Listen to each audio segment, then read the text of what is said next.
traffic, Omaha 62, Bra 166, 10, 3000.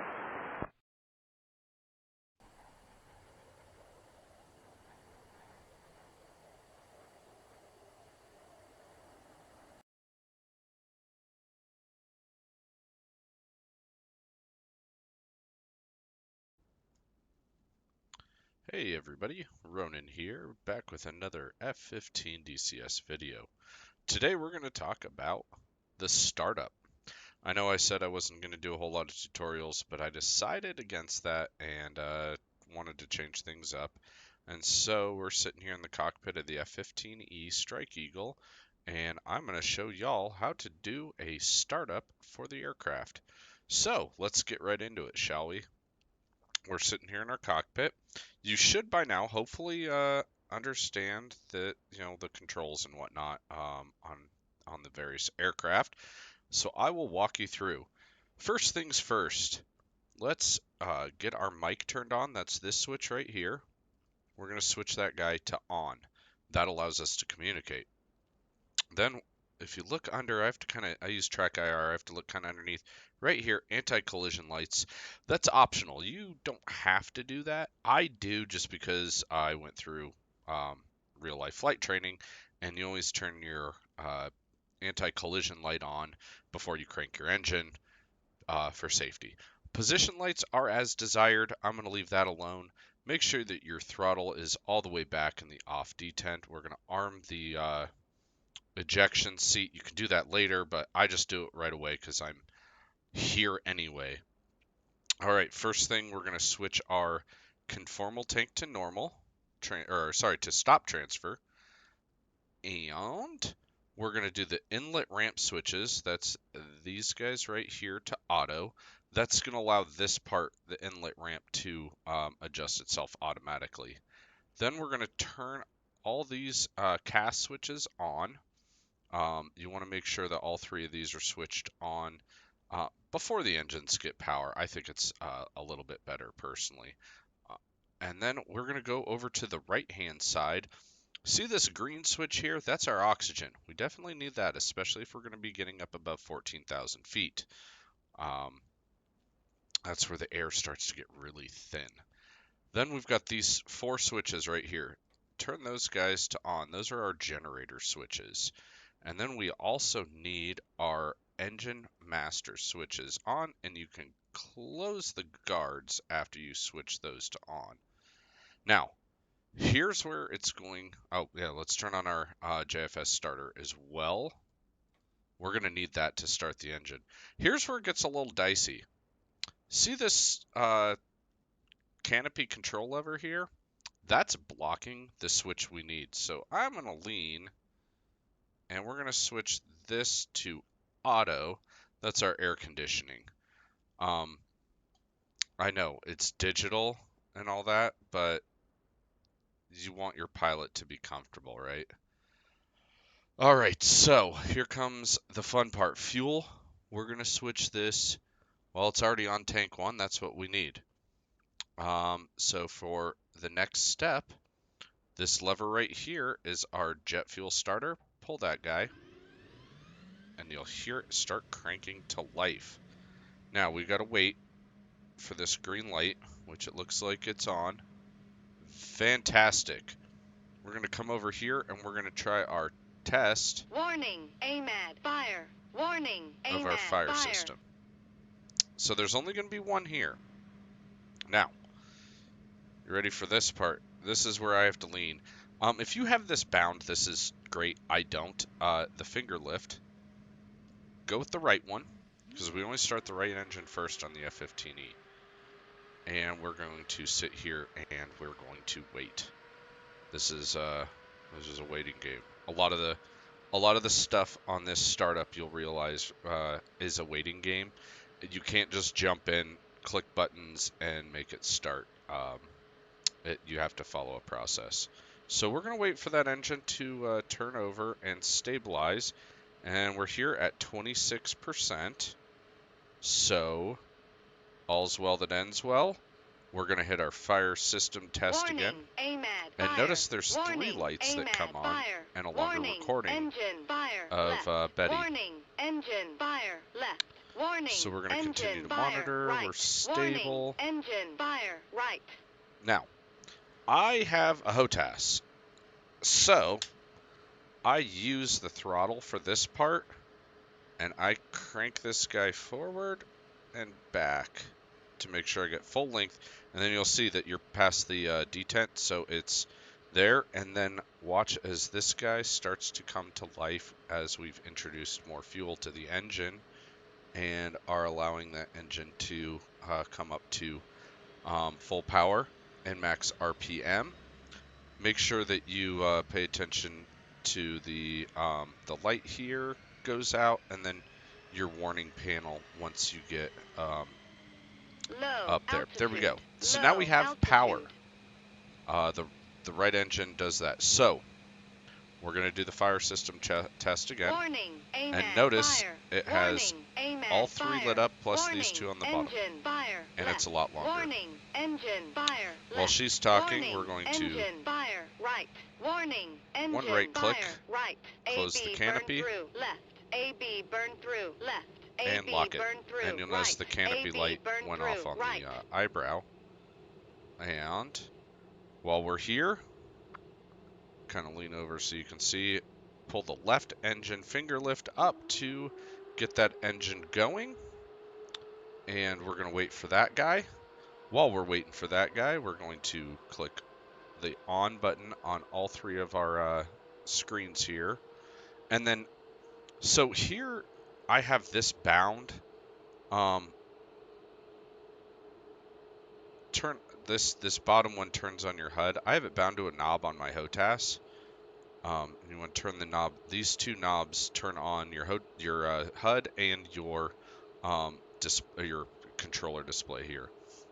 So we are at 26%. We're going to go ahead and get that throttle moving, introduce fuel, and then mine are split throttle, but I have a lock that locks them together, so I click that lock. That's my kind of reminder to do that. So our MPD and our HUD is on. We can do a light test here, and I hold it down, and you can look around with my track IR. All the lights are on. We let it go, and we've got left gen is, and there we go. We're good to go. Fantastic.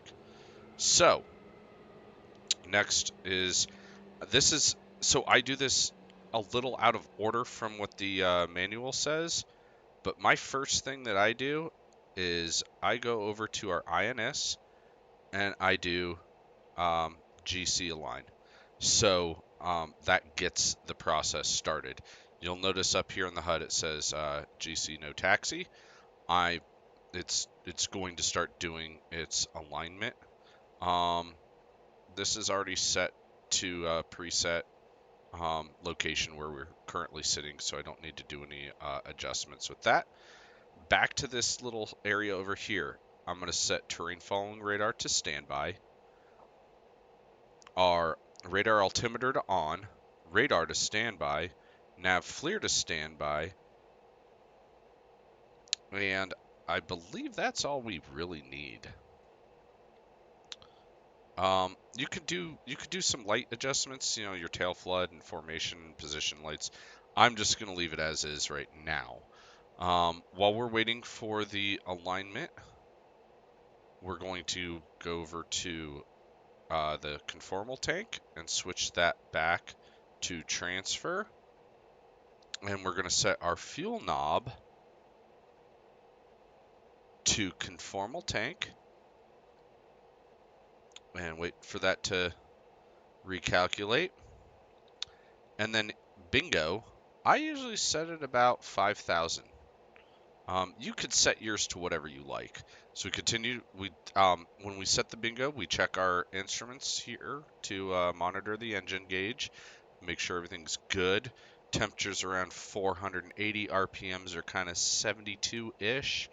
So we're good. And if you notice here, GC 4.6, it's continuing to count down. And more of the cleanup will uncage our standby ADI, or our backup ADI, my apologies, and do one last quick check there. We're good to go. And then we're going to click these buttons to turn on our radio. And I always turn the volume up. For some reason, I think it's the crew chief, turns the volume down on the radios to mess with me. Now, gonna hit 2. We're in the back seat. Hello, Wizzo. If you don't have a Wizzo, I always do this process from this side, up and across, down, and then this side. So from left to right. So first things first, mic on. Our RW or RCS on. Our ICS to auto. Our FLIR to standby. Leave the laser alone. Lock the seat. On, on, on, on. Backup ADI. Unflagged. Those are all on. Knob on. Lean a little bit over here and turn the oxygen on. And ICS on. RWR on. EWWS on. Our countermeasures to standby. And quick test of the lights. All of our warning lights up here are on. Let it go. It's good to go. Nothing stayed on. And back here, we're pretty much done unless there's anything else that you want to do. You know, like you can do other things. Back up to the front seat, and our alignment is still working. All right. Next, this is all personal preference, and I tend to set these things up depending on what kind of mission I'm going to be doing. You can set up your screens. There's settings to do program, so you can do like your HSI on 1, air-to-air radar on 2, and air-to-ground radar on 3. I personally will not be doing that right now. So what I do is, while I'm waiting, oh, all right, so our alignment's done. Stand by on that one. So we come over here with alignment done, right click, 2, and here I'll zoom in so you can see, nav. All right, so with my screens, we're ready. So with my screens, I go on here and I usually set it up, it's all mission dependent. So, you know, for here, I'm going to do HSI on this one, tactical situation display on this one, and over here, I'm going to do ADI for takeoff on this one. Next are some optional things you can do prior to takeoff. Data. This button right here, so there's an R here, and 7. Click that, you'll see the asterisk come up, and boom. Right here is your radar altimeter.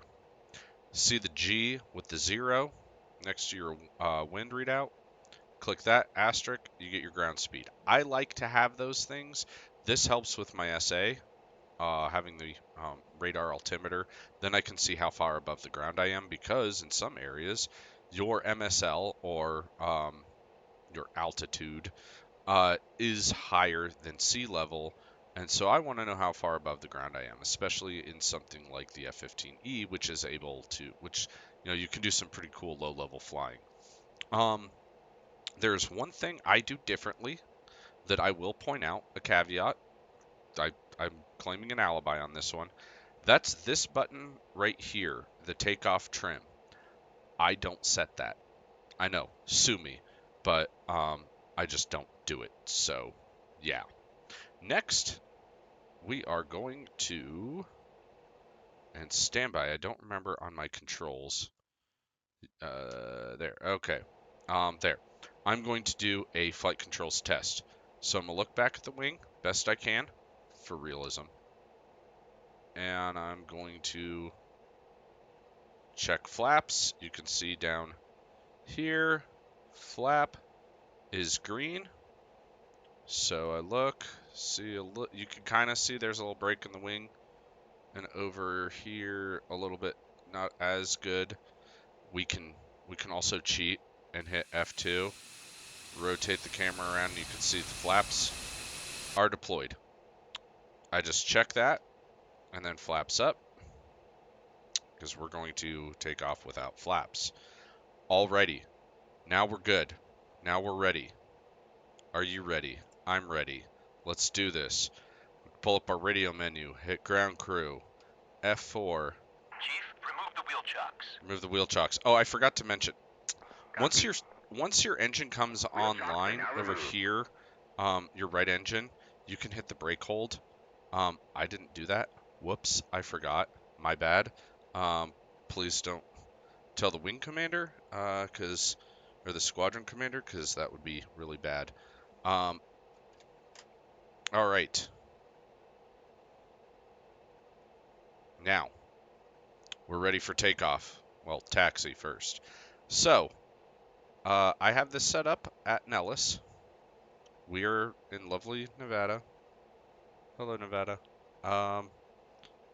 So, first things first, I'm going to give it a little bit of gas and brake test. I use pedals. I'm going to test the range of my pedals, make sure that they work, and then let off the brakes, and we begin scooting forward. So for taxiing, generally the rule of thumb is 20 knots. You are not to exceed 20 knots while taxiing, and that's for safety and whatnot. They found that, I guess there's research behind the whole 20 knot taxi speed thing, but you know, it's just basically rule of thumb. Most airfields, you don't exceed 20 knot taxi speed, which is why I have activated the ground speed bug on the HUD, so I can actually see how fast I am taxiing. So that's good.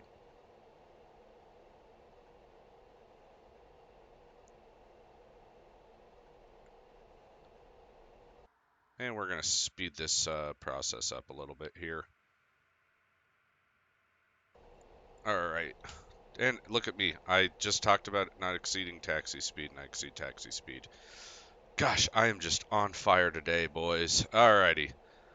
We're going to come up here. This dotted line means nothing to me. It's the next one that's the important one. As we continue through the movement area.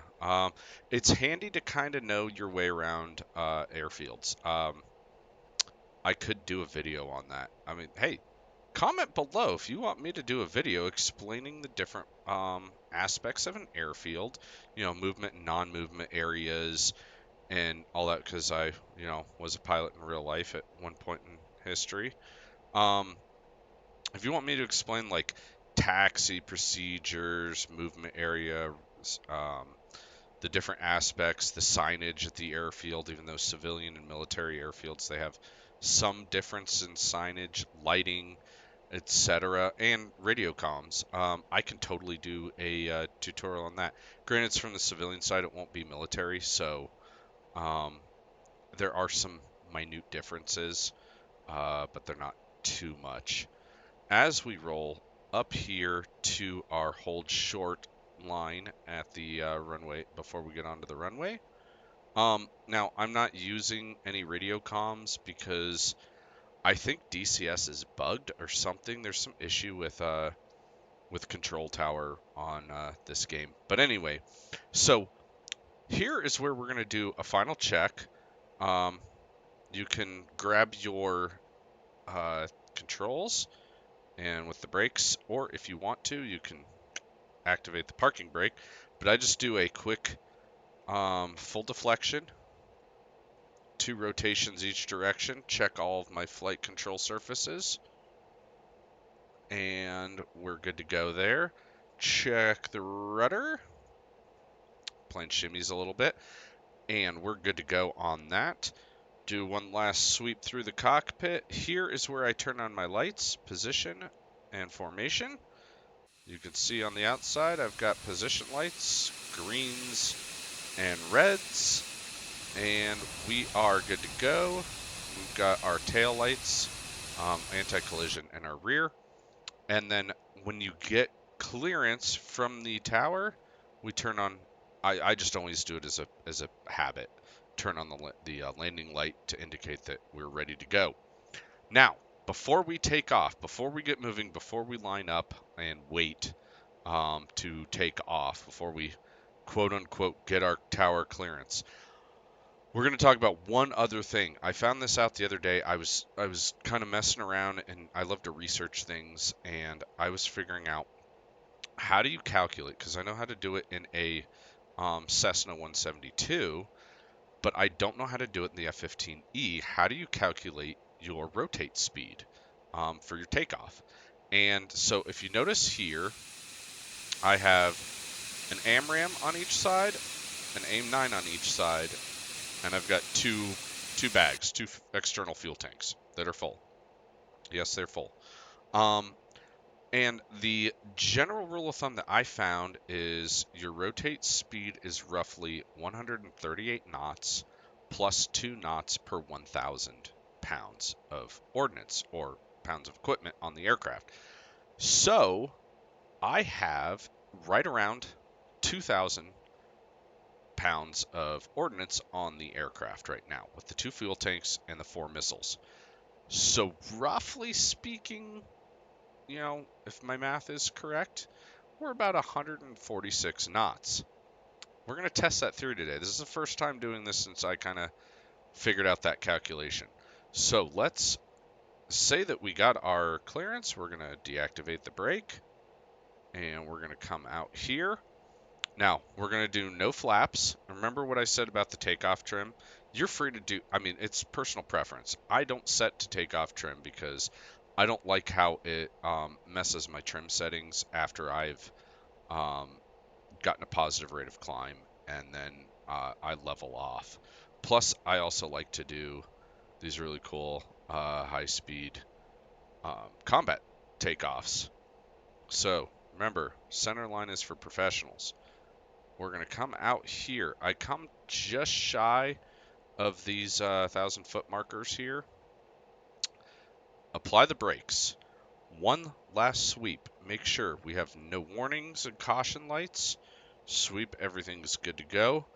We're going to pump up our throttles to about 83%. With the brakes still held, everything's good. And then we go full throttle, activate the blower, get the afterburners going, release the brakes when we start to feel it rolling, and we're off and running using our rudder pedals to keep us as close to centerline as possible as we pass 120, 130, 140, and I'm going to start gently coming back and pull up. And we have positive rate. Gear comes up. I'm going to level it. Pull up, pull up, pull up, pull up. And build up some airspeed so we can do some cool guy stuff at 350 knots. I'm going to crank her up into a climb, and there we go. We are airborne, ladies and gentlemen. That is how I take off. That's how I do it. Notice how smooth it's running with the I'm at a 15-degree climb. You can kind of see with our climb rate, we're about 5,000 or so feet per minute. It doesn't mess with my, I don't have to do a whole lot to trim it out. With the takeoff trim, it kind of, well here, I'll level off at about 10,000 feet. So come down, level off, we'll call it 10.5. That's good. Here, I don't have to do a whole lot with my trim hat to make sure, and we can pull it back. We're going way above Mach. We're supersonic right now, in right outside a major civilian metropolitan area of Las Vegas. We're breaking all the rules today. The FAA is going to come and yank my my certs.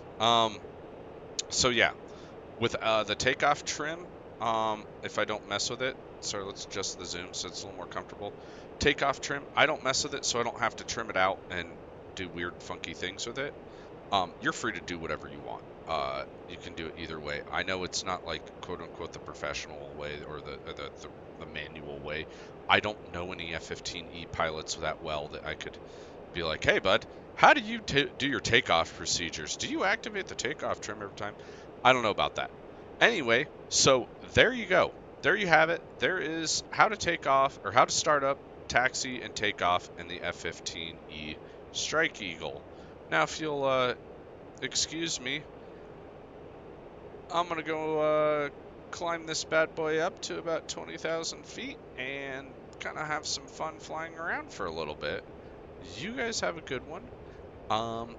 And if you want to see more tutorials, I am not an expert on the F-15, but if you want to see more tutorials, I'm more than happy to get those out to you. So comment below what you'd like to see for the F-15, and I will catch you guys on the next one. Thanks for watching, as always, and have a great day.